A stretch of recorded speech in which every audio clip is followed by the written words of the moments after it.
What up, guys? Welcome to Downtown Melo, and you're listening to the Entertainment Report on iHeartRadio, live from Dubai for Tuesday, July 30th, 2019, delivering some major stories and trends going on in the world of entertainment and beyond. You can follow the show on Facebook, Twitter, or Instagram. Facebook.com/The Entertainment Report with Ray Melo. That's RAYMELO. On Twitter at The Enter Report, or on Instagram at The Entertainment Report. You can listen to the show anytime you want on iHeartRadio. Just go to iHeart.com or your iHeart phone app, search for The Entertainment Report, and it'll take you to the page. Martin Scorsese's latest true crime saga, The Irishman, has been selected to screen on the opening night of the 57th New York Film Festival. Starring Robert De Niro, Al Pacino, Ray Romano, and Joe Pesci, the story about the criminal associations and ultimate disappearance of former Teamsters boss Jimmy Hoffa will have its world premiere at Alice Tully Hall in Manhattan on September 27th. The adaptation of Charles Brandt's nonfiction book, I Heard You Paint Houses, will be playing in theaters and will be available for streaming on Netflix later this year. New York Film Festival Director and Selection Committee Chairman Kent Jones said in a statement Monday, The Irishman is so many things: rich, funny, troubling, entertaining, and like all great movies, absolutely singular. It's the work of masters made with a command of the art of cinema that I've seen very rarely in my lifetime, and it plays out a level of subtlety and human intimacy that truly stunned me. All I can say is that the minute it was over, my immediate reaction was that I wanted to watch it all over again. Scorsese, De Niro, and Pesci famously collaborated on the films Raging Bull 1980, Goodfellas 1990, and Casino 1995. The festival is scheduled to run through October 13th. Game of Thrones and Aquaman actor Jason Momoa has signed on to star in the movie Sweet Girl, Netflix announced on Monday. Momoa will play a man who, quote, vows to bring justice to the people responsible for his wife's death while protecting the only family he has left, his daughter, a press release from the streaming service says. The project will mark the featured directorial debut of Brian Andrew Mendoza. Mendoza previously worked as a cinematographer, producer on Braven, and as an executive producer on Frontier, both Netflix shows starring Momoa. The producing team of Sweet Girl will also include Brad Payton and Jeff Pearson. Momoa said in a statement, I'm excited to partner with Netflix once again. I'm putting a dream team together from Brad and Jeff to my best friend Brian, who has been my partner for over 10 years. It's a dream come true to collaborate with him and deliver his vision. Momoa, who turns 40 on Thursday, is also slated to star in 2022's Aquaman 2, as well as a reimagining of the sci-fi classic Dune. Dora in the Lost City of Gold star Eva Longoria says her maternal instincts went bonkers on the movie set. 44-year-old actress discussed motherhood while attending the film's Los Angeles premiere Sunday at the Regal Cinema LA Live Movie Theater.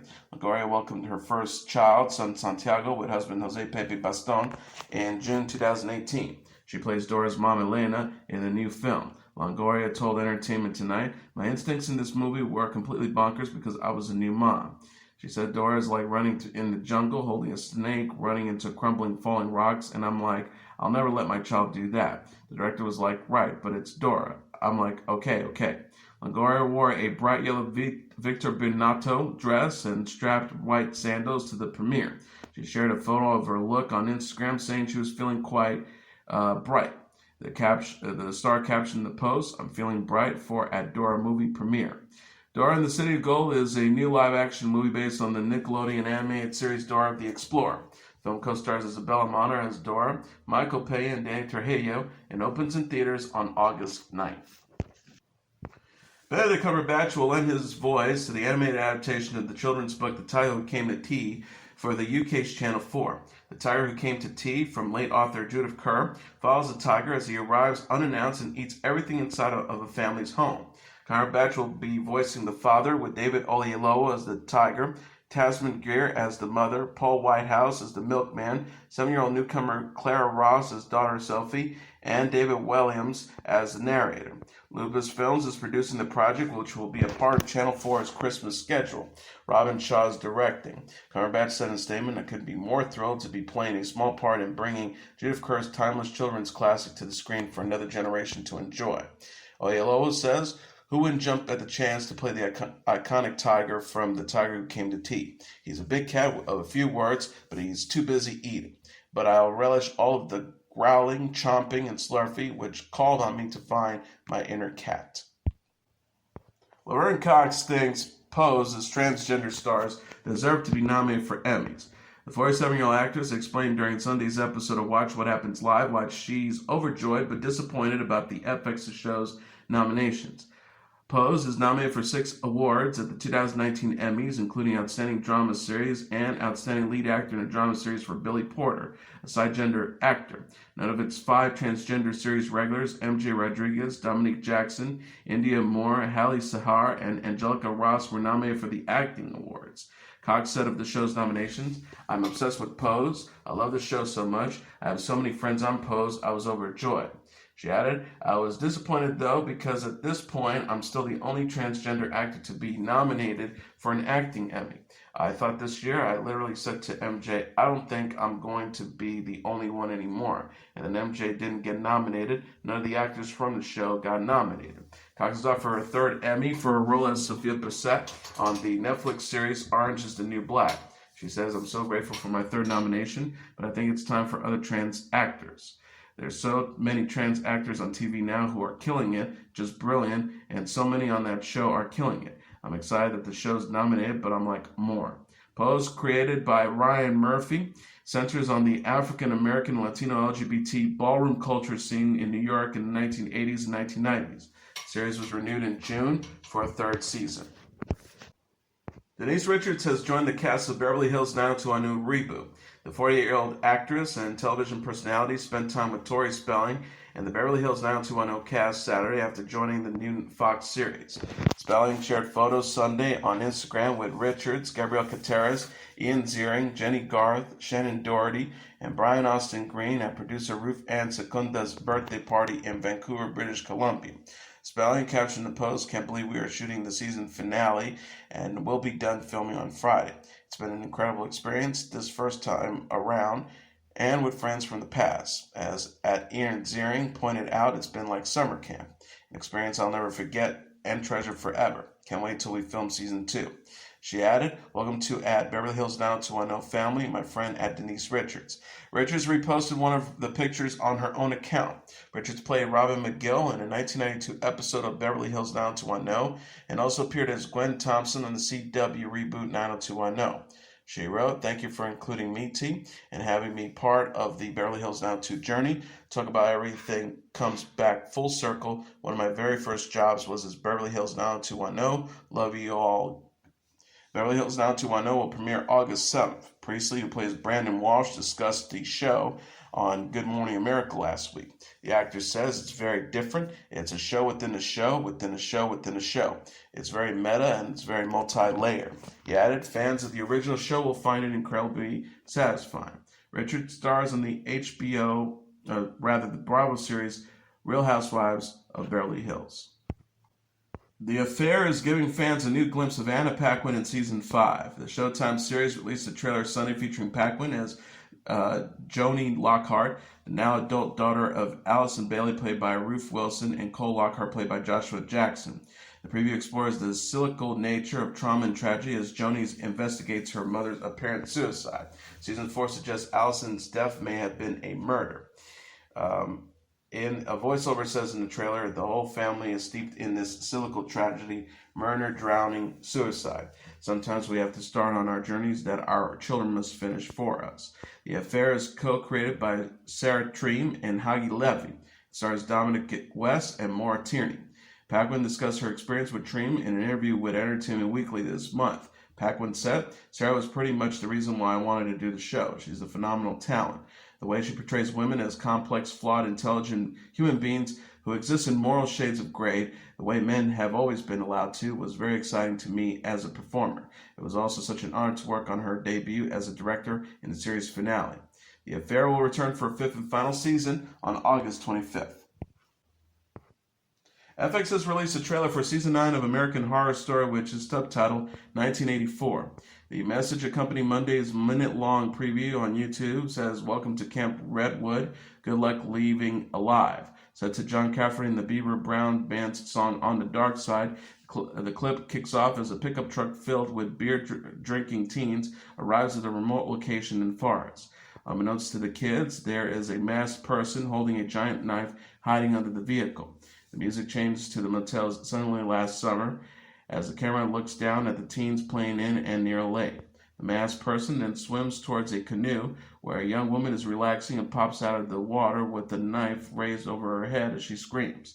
American Horror Story 1984 is to premiere on September 18th on FX. It stars Emma Roberts, Matthew Morrison, Cody Firm, Billy Lord, Leslie Grossman, and Angelica Ross. Pretty Little Liars alum Lucy Hale is set to host the Teen Choice Awards on Fox on August 11th. The actress and singer tweeted on Monday, "So excited to be back hosting this year at Teen Choice Fox Awards. You teens keep me young. At David Dobrik, I will see you there, my friend." Hale previously hosted in 2013. YouTube personality Dobrik will help preside over this year's fan-voted award ceremony, which recognizes favorites in music, film, television, social media, sports, and fashion. Dobrik wrote in his own Twitter post, "Oh, it's on." World on Fire, a miniseries starring Helen Hunt and Sean Bean, will get its U.S. premiere via a PBS Masterpiece programming banner. Leslie Manville, Jonah Hauer-King, and Blake Harrison are set to co-star in the World War II drama. The 7-part series was first announced in October. It will air on the BBC in Britain. Masterpiece executive producer Rebecca Eaton said Monday at the Television Critics Association press tour in Los Angeles, "At the very heart of any war are the families affected by it. War on Fire follows the fates of 5 characters from England, France, Germany, Poland, and America. As their stories weave in and out of each other, love, death, heroism, and forgiveness binds them together as the world changes around them." Lionsgate Games and developer Blobert Team have released a new gameplay trailer for their upcoming horror video game Blair Witch, based on the film franchise of the same name. The clip released on Monday showcases how players will be exploring the haunted Black Hills Forest alongside a canine companion who can be commanded to help find clues. The game follows the story of Ellis, a former police officer who joins the search for a missing boy in 1996. Ellis's journey takes a turn for the worse when he starts to encounter supernatural forces within the forest and begins to lose his mind. Blair Witch is set to arrive for the Xbox One and PC on August 30th. Chance the Rapper has announced a North American fall tour in support of his recent release debut album, The Big Day.